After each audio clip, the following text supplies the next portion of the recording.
दोस्तों, आज पेश है रूहों के कैदी। ये एक और चित्र है दोस्तों।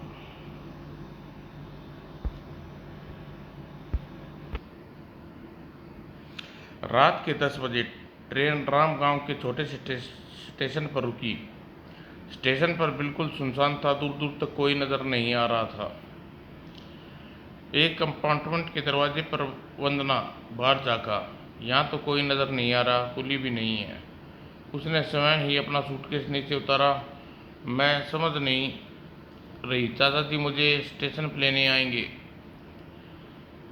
इस छोटे से स्टेशन पर केवल ट्रेन 1 मिनट के लिए रुकती। ट्रेन भी गई। अब मैं क्या करूं, अंधेरे में अकेली कैसे जाऊंगी। तभी एक व्यक्ति उसकी ओर आता दिखाई दिया। थैंक गॉड, एक इंसान नजर आया। आप मिस्टर वंदना हैं? जी हाँ, आप? मैं आपके चाचा ठाकुर बलराम का सेवक हूँ। ठाकुर साहब ने तबीयत कुछ खराब है, इसलिए उन्होंने मुझे आपको लाने के लिए भेजा। अच्छा, फिर चलिए। उस व्यक्ति ने सूटकेस उठा लिया। दोनों स्टेशन से बाहर जाने लगे वाले रास्ते की तरफ बढ़ गए। क्या चाचा जी बहुत बीमार है? नहीं, मामूली जुकाम है। स्टेशन के बाहर एक छोटी सी पुरानी कार खड़ी थी। बैठिए। यहाँ इतना अंधेरा क्यों है? इस गांव में लाइट नहीं है, इसलिए अंधेरा है। आप गाड़ी में बैठिए। कमाल है, यह गांव अभी भी पिछड़ा हुआ है। कार खेतों के बीच से कच्ची सड़क पर झटके लेती हुई दौड़ने लगी। चाचा जी तो हवेली पे होंगे। वह जहाँ भी है इस समय उसी के पास पहुँच जाएंगी। वंदना को पहली बार एहसास हुआ कि व्यक्ति काफी कठोर था। न जाने क्यों उसके मन में एक अज्ञात भय सिर उभरा। कहीं मैं इस अजनबी के साथ आकर कोई गलती तो नहीं की? कुछ क्षण बाद उसने खामोशी तोड़ी। आप चाचा जी के पास कब से काम कर रहे हैं? मुझे आपके दादाजी ने काम पर रखा था, तभी से मैं यहाँ हूँ। दादाजी ने? लेकिन यहाँ मैंने सुना है कि दादाजी का स्वर्गवास हुए 50 वर्ष बीत चुके हैं। आपकी आयु तो 30 से अधिक नहीं लगती। फिर भला दादाजी ने आपको कैसे काम पर रख सकते हैं? मुझे आपके दादाजी ने ही काम पर रखा था, इससे अधिक मैं कुछ नहीं कहना चाहता। इस बार उसका स्वर ज़्यादा कठोर था। वंदना ने कुछ कहने के लिए मुंह खोला, तभी गाड़ी पुरानी हवेली के सामने पहुंचकर रुकी। नीचे उतर जाइए। लेकिन यह आप मुझे कहाँ ले आई? यहाँ तो अंधेरा है और यह जगह मुझे। उस व्यक्ति ने आगे बढ़कर वंदना का कंधा पकड़कर कार से नीचे उतार लिया। तुम्हारे सारे सवाल के जवाब तुम्हें अंदर चल कर मिल जाएंगे। फिर उसने लकड़ी के फाटक को लकड़ी हटाई, लोहे की जंजीर बजाई। यह इमारत तो वीरान लगती है। ये भगवान, मैं कहाँ फंस गई। तभी फाटक के भीतर आवाज के साथ खुलने लगी। चर, कितनी भयानक आवाज है। हाथ में लालटेन पकड़ा बूढ़ा नजर आया। ले आए? हाँ, इन्हें अंदर ले जाइए। आओ अंदर आ जाओ। आइए, जाइए। वह भीतर प्रविष्ट हुई। उस बूढ़े ने फाटक बंद कर दिया। यह फाटक क्यों बंद किया है? घबराओ नहीं, मेरे साथ आओ। बूढ़ा उसे लेकर विभिन्न अंधेरे बरामदों से कॉरिडोर से गुजरता रहा। फिर एक दरवाजे के सामने रुक गया। अंदर चली जाओ, चाचा जी अंदर हैं। वंदना ने घुटे हुए स्वर में पूछा। हाँ हाँ, भीतर जाओ। वंदना भीतर कदम रखा। बूढ़े ने बाहर से दरवाजा बंद कर दिया। ये दरवाजा क्यों बंद किया? डरो नहीं लड़की, अंदर जाओ। उसकी आवाज की ओर देखा। हे भगवान, यह कैसा आदमी है? कौन कौन हो तुम? मेरे चाचा जी कहाँ हैं? तुम्हारे चाचा जी यहाँ नहीं है, और आज मेरा नाम माधव है। चाचा जी यहाँ नहीं है? फिर मुझे यहाँ क्यों लाया? यह कौन सी जगह है? तुम कौन हो? उसने एक ही सांस में कई सवाल पूछ डाले। सुनो लड़की, तुम इस वक्त अपने खानदान की पुरानी हवेली में हो। पुरानी हवेली? वंदना के शरीर में भय से झटका लगा। माँ कहती थी कि मेरे दादाजी एक निजी हवेली थी, जिसमें उन्होंने किसी अंग्रेज अफसर की हत्या कर दी थी। इसके बाद उस हवेली में भूतों का डेरा बन गया।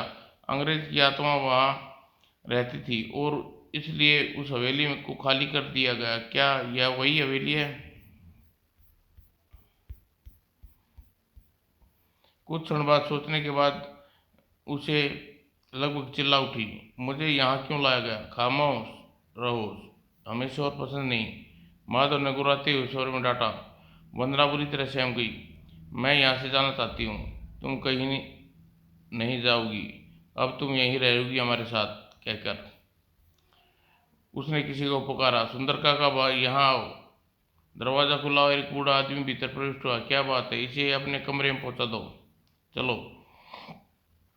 वंदना को न जाने क्या हो गया, वह सहमती हुई बूढ़े के साथ चल दी। उसे हवेली के तीसरी मंजिल की ओर ले चला। तीसरी मंजिल पर एक लंबा कॉरिडोर था। उसके अंत में एक कमरे का दरवाजा बूढ़े ने खोला। यह तुम्हारा कमरा। बूढ़े के साथ भीतर प्रविष्ट हुई। मेरा सूटकेस भी यहाँ पहुँच चुका है। तुम अब आराम करो, मैं जा रहा हूँ। सुनिए काका, आपने सुंदर काका कहते हैं ना? हाँ। तो काका, तुम ये मुझे बताओ कि यहाँ क्या लाया गया है? यह माधव कौन है और इस हवेली में कब आबाद हुई, और तुम यहाँ कब से रहते हो? बूढ़ा विचित्र स्वर में बोला, यह हवेली कभी वीरान हुई ही नहीं थी। हम यहाँ उस समय से रह रहे हैं जब तुम्हारे दादा ने उस अंग्रेज अफसर का खून कर डाला। उसके बाद यहाँ काम करने वाले नौकरों को भी मार डाला था, क्योंकि नौकर उसमें अपराधी के गवाह थे, और माधव ने भी, भी मार डाले थे, और उनके नौकरों ने। क्या कहा तुमने? उन्होंने मार डाला था? लेकिन तुम तो जीवित हो। जीवित हो तुम, हम तो मर चुके हैं, कहकर वह दरवाजे से बाहर निकला। हा हा हा। तो क्या यह लोग भूत हैं? हे भगवान, मुझे यहाँ तक लाने वाला अजनबी कह रहा था कि उसे मेरे दादाजी ने काम पर रखा है, जबकि उस जवान व्यक्ति तो क्या वह भी लोग भूत है, आत्माएं हैं? और क्या मैं इस समय किसी भूत बंगले में हूँ? फिर उसकी नज़र दीवार पर लगे चित्र पर गई और मन ही मन कह उठी, यह चित्र किसका है? शीशे में बहुत धूल जमी है, शायद यह मेरे दादाजी का चित्र है। अचानक कमरे के बाहर ऐसी आवाज आई जैसे किसी को गिरा हो। यह आवाज कैसी थी? मोमबत्ती उठाकर वह बाहर निकली। आई आह, तड़ाक, छोड़ दे। आई, हा हा हा, गुरु, छोड़ दे। वंदना से वह पर आश्चर्य की भयानक दृश्य देखकर भी बेहोश क्यों नहीं हुई। फिर अचानक वह जोर से चिल्ला उठी, नहीं, उसे मत मारो, छोड़ दो उसे। कंकालियों को छोड़कर खड़ा हो गया। हा हा हा। फिर अचानक कॉरिडोर की ओर दौड़ता हुआ गायब हो गया। वंदना भय से कांप रही थी। इस युवक उसी स्थान पर निषेध पड़ा। वंदना डरते डरते आगे बढ़ी। कहीं मर तो नहीं गया? शुक्र है भगवान का जीवित है, लेकिन बेहोश है। कुछ देर बाद युवक ने आंखें खोल कर बैठ गया। मैं कहाँ हूँ? कहाँ हूँ? अरे, कहाँ गया वह? आपका मतलब वह कंकाल? हाँ, किधर गया वह? आप कौन हैं? उस कंकाल से क्यों लड़ रहे थे? युवक कुछ क्षण उसकी ओर देख रहा, फिर उल्टे उसने प्रश्न किया, तुम कौन हो? इस भूतिया हवेली में क्या कर रही हो? क्या तुम भी भूतनी हो या? नहीं नहीं, मैं जिंदा इंसान हूँ, मेरा नाम वंदना है। तो तुम हवेली में कैसे आई? मुझे यहाँ रहने वाले भूतों ने कैद किया है। मैं अपने चाचा जी से मिलने आई थी, लेकिन भूत मुझे यहाँ पकड़ लाए। ओह, तो तुम भी यहाँ मेरी तरह कैद कर ली गई हो? आप यहाँ कैद हैं? हाँ, एक दिन मैं घूमता घूमता इस वीरान हवेली में आ गया था और मुझे भूतों ने कैद कर लिया था। लेकिन भूत पर मैं विश्वास नहीं करती। मुझे नहीं लगता यह भूत है। मैं भूतों पर विश्वास नहीं करता था, लेकिन अब करने लगा हूँ। लेकिन कुछ दिन में तुम यहाँ रहोगी तो तुम भी करने लगोगी। मुझे लगा कि अब मैं यहाँ से कभी बाहर नहीं निकल सकेंगे। लेकिन मिस्टर, मेरा नाम रंजन है। खुशी आपसे मिलकर। मेरे कमरे में चलिए, बैठकर बात करते हैं। रंजन अपने कमरे में ले आई। मिस्टर रंजन, मेरी समझ में यह नहीं आ रहा कपूर, अगर यह भूत है तो हमें बंदी क्यों बनाया? यह तो भूत ही जाने। बाय द वे, आप कहाँ से आई हैं? दिल्ली से। इस गांव में ठाकुर बलवंत सिंह मेरे चाचा हैं। मेरे पिताजी की मृत्यु के बाद मुझे यहाँ से दिल्ली चली गई।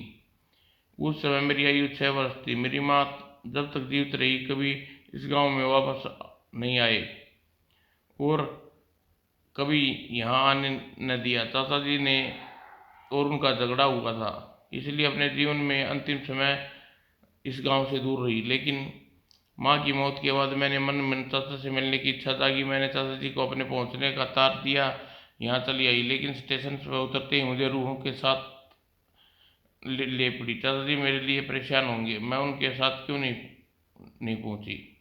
यह बात बड़ी विचित्र है। रूहें आपको स्टेशन से पकड़ कर लाई क्यों? इस क्यों का जवाब तो मुझे भी चाहिए। साथ ही मुझे यह भी हैरत है कि इन भी भयभीत भूतों से बहुत ज़्यादा भयभीत नहीं हूँ। इसलिए नहीं हूँ, मुझे ऐसा लगता है यह लोग असली भूत नहीं है। उसे देख उस कंकाल को देखने के बाद आपका भी यही विचार है? कंकाल से आपको लड़ते देख सचमुच डर गई। आप उसे क्यों लड़ रहे थे? दरअसल मैं यहाँ से फरार होने का इरादा लेकर अपने कमरे से बाहर निकला था, तभी कंकाल ने आकर मुझ पर झपट पड़ा। तभी आप कह रहे थे कि आप यहाँ से बाहर नहीं निकल सकते। हाँ, मैं कई बार कोशिश कर चुका हूँ। एक बार तो मैं फाटक तक पहुँच गया था, लेकिन जैसे ही मैंने फाटक के सामने खोलने के लिए हाथ बढ़ाया, अचानक फाटक के बीच में आग की दीवार खड़ी हो गई। आग की दीवार? हाँ। इधर इधर घूमते देखो रो, भूत कुछ नहीं कहते। लेकिन फरार होने के इरादे से दरवाजे की तरफ जाओ, रास्ते में आग के शोले भड़काने लगते हैं। आपकी बात सुनकर मुझे सचमुच डर लगने लगा। डरने की जरूरत नहीं है। अगर तुम शराफत से रहो तो रूहें कुछ नहीं नुकसान पहुंचाएंगी। 4 दिन से यहाँ कैद हूँ, लेकिन मुझे अभी तक कुछ परेशानी नहीं किया।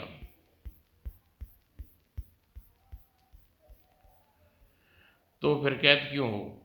आखिर रूहें हमसे चाहती क्या है? इस सवाल का जवाब नहीं है। वंदना की नज़र दीवार पर लगे बंद दरवाजे पर गई। ये दीवार के पीछे क्या हो सकता है? यह बालकनी का दरवाजा है, आइए आपको दिखाता हूँ। रंजन उठकर दरवाजा खोला और अंदर दोनों बालकनी में निकल आए। यह हवेली काफी ऊंचाई पर पहाड़ी पर बनी हुई है। वंदना नीचे जाकर देखा, सचमुच हम काफी ऊंचाई पर हैं। यहाँ से कूद कर फरार नहीं हुआ जा सकता। यहाँ से कूदने का एक अर्थ है मौत। कमरे से वापस आ गए। अब आप आराम कीजिए मिस्टर वंदना, मैं अपने कमरे में जाता हूँ। मुझे रात को डर लगेगा। डर की कोई बात नहीं है, मैंने बताया ना, रूहें बिना कारण परेशान नहीं करती। समय बिताने के लिए आप डायरी लिखना रहता हूँ। आप भी यही कीजिए। जो कुछ आप पर गुजर रही है लिखती रहिए, इससे टाइम अच्छा पास हो जाता है। दरवाजे के निकट पहुंचकर रंजन रुका। हाँ, जाते समय आप किसी को बताकर तो आई होंगी यहाँ जा रही हैं। वह मेरा कोई सगा संबंधी नहीं था, एक दोस्त था। उसका नाम बलराज है और वह कॉलेज में पढ़ता है। बलराज के डैडी पुलिस में बड़ी अफसर हैं।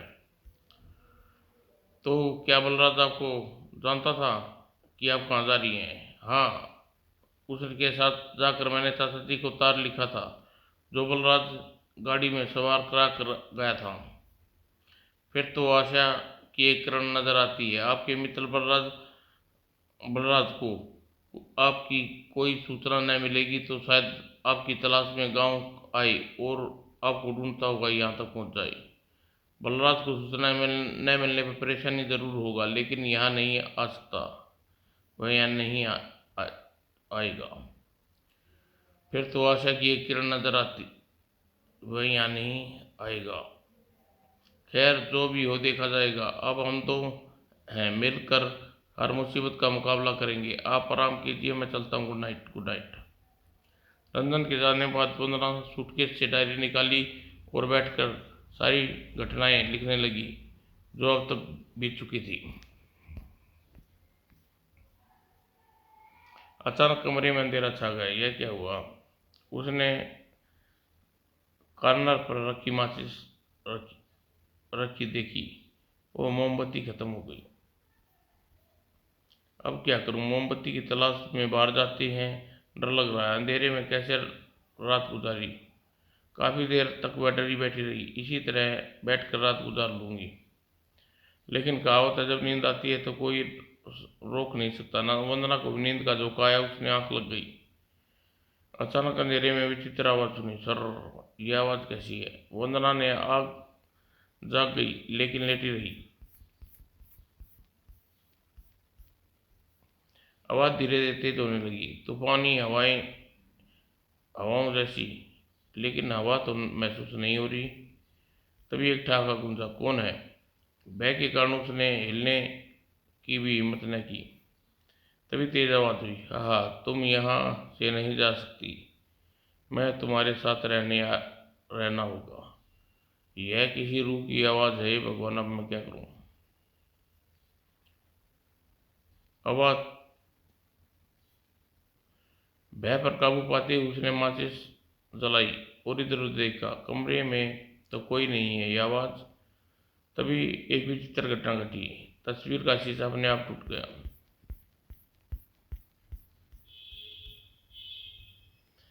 आवाज़ फिर गूंजी। आत्महत्या कर ले। सुना तुमने? मर जाओ। बालकनी से कूद कर जान दे दो। हा हा हा। वंदना की सहन शक्ति जवाब दे गई। वह मस्करी से कूद कर उतरी और दरवाजे की तरफ दौड़ी। रंजन बाबू। लेकिन दरवाज़ा बाहर से बंद था। दरवाज़ा खोलो रंजन बाबू, दरवाज़ा खोलो। फिर दरवाज़ा पीटते पीटते बेहाल हो गई और बेहोश होकर लुढ़क गई।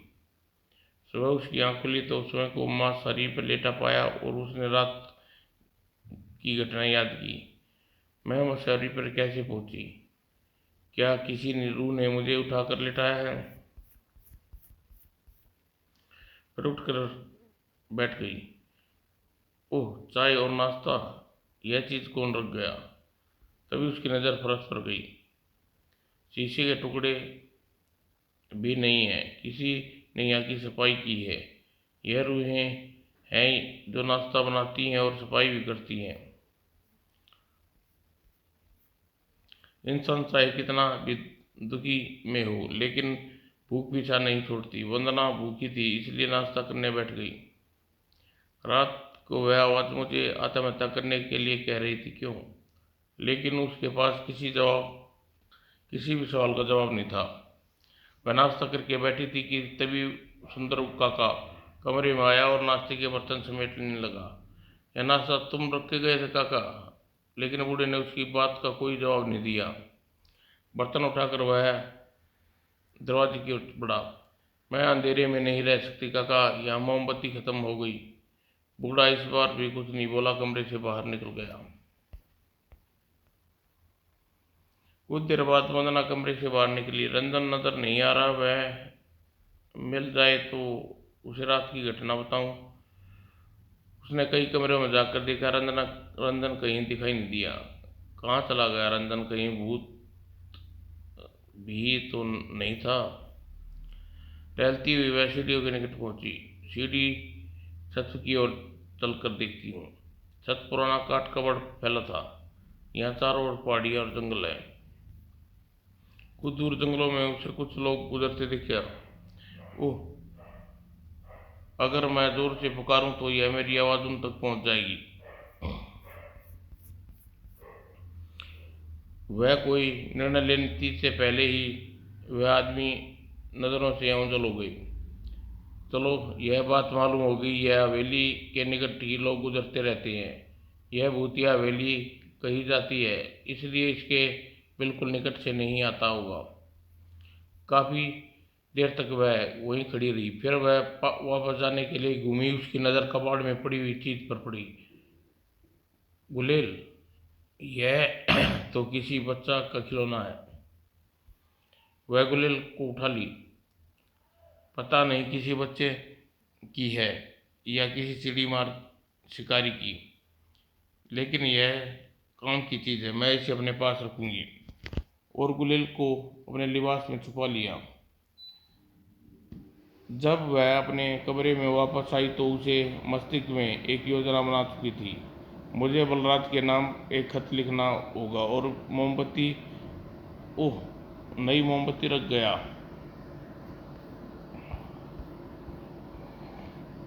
और वह अपने मित्र बलराज को पत्र लिखने बैठ गई। लंदन के विषय में भी लिख देती।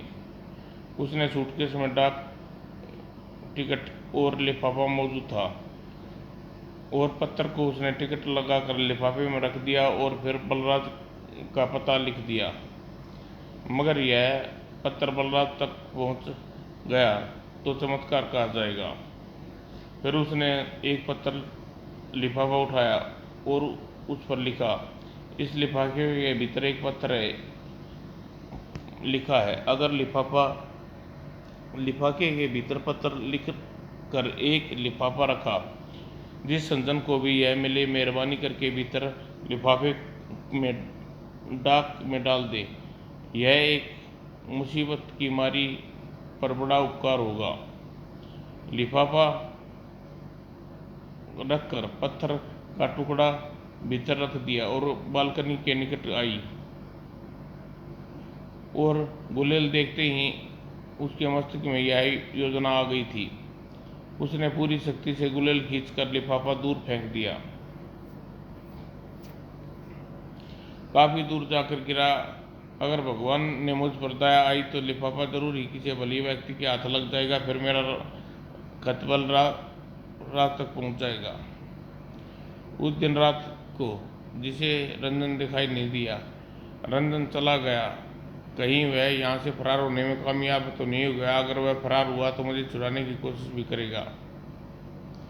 आधी रात के बाद फिर आवाज़ गूंजी, हाँ हाँ जान, हाँ जाओ, आत्महत्या करके नीचे कूद जाओ।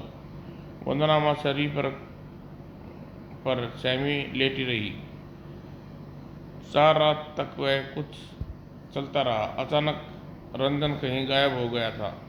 आज मुझे 5वां दिन है, पता नहीं और कितने दिन यहाँ रहना होगा।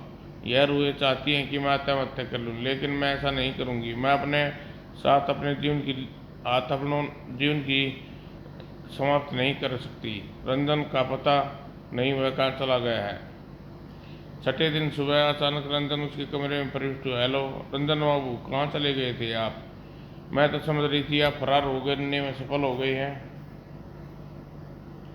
मैं कहीं नहीं गया था, इसी हवेली में रूहे ने मुझे कमरे में बंद कर दिया था। खैर, मैं अपने बारे में बाद में बताऊंगा, पहले तुम बताओ, इन दिनों तुम पर क्या बीती? बहुत बुरी बीती रंजन बाबू। मैं उसे रंजन को सब कुछ विस्तार से बता दिया। केवल यह नहीं बताया कि उसने बलराज के लिए खत हवेली के बाहर फेंका। रूहे चाहती हैं कि मैं आत्महत्या कर लूँ। रंजन कुछ क्षण खामोश रहा, फिर गंभीर स्वर में बोला, मिस वंदना, अगर मैं कहूँ तो आप रूहों की कैदी नहीं बल्कि इंसानों ने आपको कैद कर रखा है, तो यह बात आप कह सकते हैं। रात में उभरने वाली भयानक आवाज़ें, तस्वीर का शीशा टूटना, अपने आप टूट जाना, वह कंकाल जिसे आप लड़ रहे थे, यह बातें साबित करती हैं कि हम रूह की कैदी में हैं। यह तो सब मामूली बातें वंदना। जो आवाज़ें आप सुन रही हैं वह टेप रिकॉर्ड की लगती है। टेप रिकॉर्ड लेस स्पीकर आपकी मसहरी के नीचे छुपाए हुए हैं और रहा तस्वीर का शीशा टूटना, तो रोशनदान में साइलेंसर युक्त रिवॉल्वर द्वारा गोली चलाकर तोड़ा जा सकता है। वह कंकाल जिससे मैं लड़ रहा था वास्तव में माधव था। उस कंकाल के लवाद पहन रखा था। आप कैरिगोड के मध्यम प्रकाश दूर से देख रही थी, इसलिए आपको असली कंकाल लगा। आपकी बातें सुनकर वंदना आश्चर्य से बैठ गई और कुछ देर बाद बोली, रंजन बाबू, यह बातें आप कैसे जानते हैं? इसलिए कि मैं उन लोगों का साथी हूँ जिन्होंने आपको कैद कर रखा है। ओह नो, यह सच है। आपको यहाँ इसलिए लाया गया है कि रूहें का नाटक रच कर आपकी हत्या कर दी जाए और आपको आत्महत्या करने पर विवश कर दिया जाए और आपको जान से मार देने का काम माधव और सुंदर ने मुझे सौंपा दिया। किसने आप सौंपा है आपको यह काम? आपके चाचा बलराज सिंह ने आपको मार डालना चाहते हैं, क्योंकि आपके दादा वसीयत के अनुसार सारी जायदाद की मालकिन हैं और उसके बड़े बेटे की संतान है और आप ही उसकी इकलौती संतान है।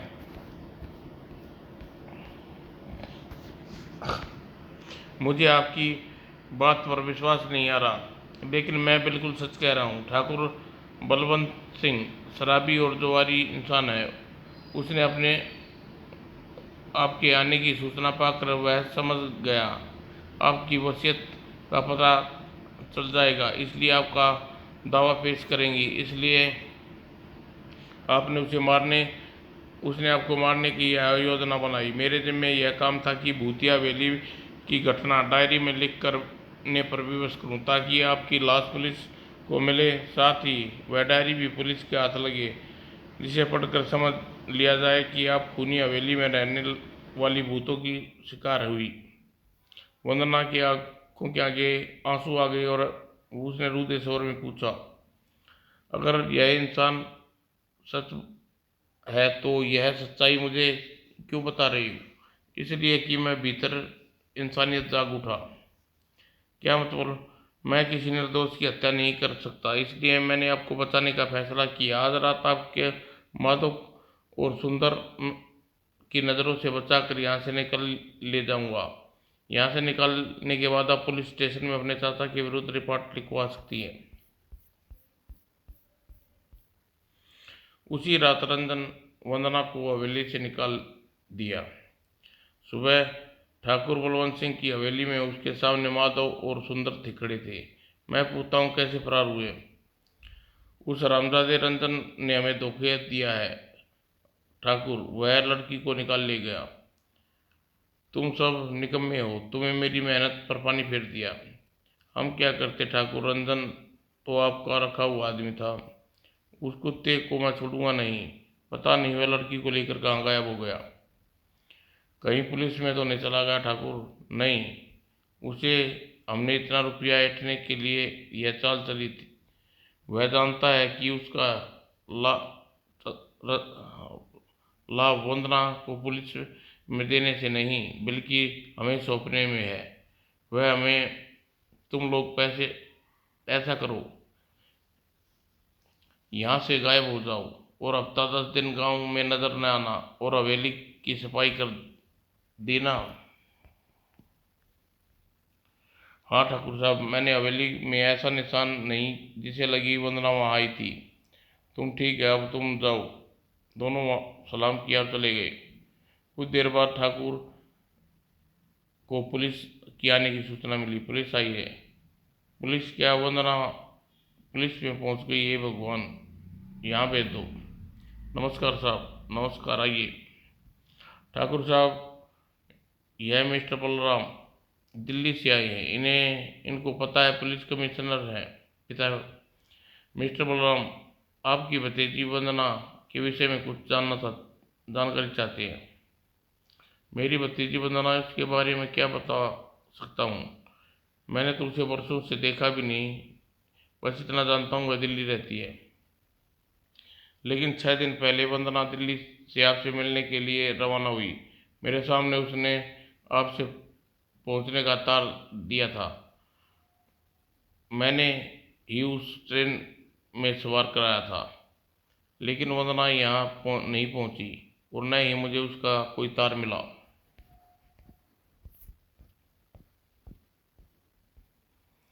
हो सकता है वंदना आप तक न पहुंची हो, लेकिन इस गांव में जरूर पहुंची, जिसका सबूत यह है। यह कैसा खत है? यह वह खत था जिसे वंदना ने गुलेल से फेंका था। ठाकुर ने खत पढ़ा। हे भगवान, यह क्या? मेरी भतीजी को भूतिया हवेली में रूहों ने बंदी बना रखा है। इंस्पेक्टर साहब, जल्दी चलिए, उसे छुड़ा लेते हैं। इसकी जरूरत नहीं, क्योंकि हम उस हवेली में से ही आ रहे हैं। वहाँ वंदना नहीं बल्कि यूं कहें तो बेहतर होगा कि वहाँ कोई नहीं। वंदना, यह खत मुझे कल शाम मिला था। रात को ही मैं कार लेकर यहाँ के लिए निकल पड़ा था। पुलिस पहुंचकर मैं इंस्पेक्टर साहब से मिला, इसके साथ लेकर भूतिया हवेली पहुंचा, लेकिन वंदना हमें वहाँ नहीं मिली। तो फिर मेरी भतीजी कहाँ गई? आप लोग उसे तलाश कीजिए। इसलिए तो हम आपके पास आए हैं, शायद वंदना को तलाश करने में आप हमारी मदद कर सकें। मैं क्या मदद कर सकता हूँ? मैं तो शायद उसे पहचान बना सकूँ। आप कुछ कीजिए। ठीक है ठाकुर साहब, हम तो अपना काम करेंगे, लेकिन इस बीच अगर वंदना आप कोई सूचना मिलती है तो कृपया थाने संदेश भिजवाना। यह कहकर इंस्पेक्टर बलराम के साथ चल पड़ा। उसी रात ठाकुर को उसके नौकर ने खत ला कर दिया। ठाकुर साहब, यह खत एक लड़का दे गया। खत पढ़ते ही ठाकुर की आंखें क्रोध से सुर्ख हो गई। ठाकुर, वंदना अब मेरी कैद में है। तुम मुझे 10,000 रुपये देकर लाखों की इजाजत अकेले हड़प लेना चाहते थे। यह मुझे मंजूर नहीं, इसलिए मैंने वंदना को वहां से निकाल लिया। अगर तुम वंदना की मौत चाहते हो तो मुझे 2 लाख रुपये लेकर आज रात 12 बजे भूतिया हवेली के पास पहुंच जाओ। रुपया मिलते ही तुम्हें सामने वंदना की हत्या कर दूंगा। फिर तुम्हें जायदाद के मालिक बनने में कोई नहीं रोक सकता। और यह खत अपने साथ लेकर आना। रंजन। अगर वंदना को रास्ते से हटाना तो रंजन को 2 लाख रुपये देने होंगे। ठीक 12 बजे ठाकुर पुरानी हवेली के फाटक में प्रवेश किया। उसके भीतर घुसते ही एक मोटा स्तंभ के पीछे रंजन की आवाज़ सुनाई दी। रुपया लाए हो ठाकुर? हाँ, लेकिन तुम्हें दूंगा। तुम उस लड़की को मार डालोगे। तभी उसी क्षण ठाकुर सर्चलाइट का प्रकाश पड़ा। यह क्या? यह तो पुलिस की सर्चलाइट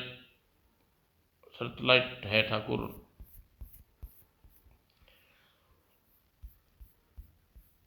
इंस्पेक्टर ने तुरंत ही ठाकुर के हाथों में हथकड़ी डाल दी। तुम्हें अपहरण और हत्या करने की कोशिश में अपराध में गिरफ्तार किया जाता है ठाकुर। अब हमारे पास तुम्हारे विरुद्ध सबूत है। डाकखाने के रिकॉर्ड डाकखाने में रिकॉर्ड से भी यह सबूत साबित हो गया कि वंदना के पहुंचने का तार मिल गया था जहां तुम्हारे हस्ताक्षर मौजूद है। वंदना ने मिस्टर बलराज के लिए अपना खत रंजन का भी जिक्र किया था और उसमें रंजन का हुलिया भी लिखा था। पुलिस रंजन के रिकॉर्ड भी मौजूद था और उस पर नज़र रखे हुए थी। इसीलिए हमने रंजन की तलाश किया और वंदना की कैद कर रखा था, क्योंकि तुमने रुपया हटना चाहता था। लेकिन अब सरकारी गवाह बन चुका है। अदालत तुम्हारे विरुद्ध गवाही देगा। यह खत भी जिसे पढ़ कर तुम यहाँ आए, हमने इसमें भी लिखवाया था कि कहो कैसी रही। ठाकुर की नजरें झुक गई। बलराज बलराज, तुमने मुझे यहाँ कर बचा लिया, वरना मैं आसमान से गिरी खजूर पटक गई थी। लेकिन अब तुम खजूर पर नहीं अटक रही, बल्कि लाखों की जायदाद की मालकिन बन गई है। मेरी बधाई स्वीकार करो। थैंक्स।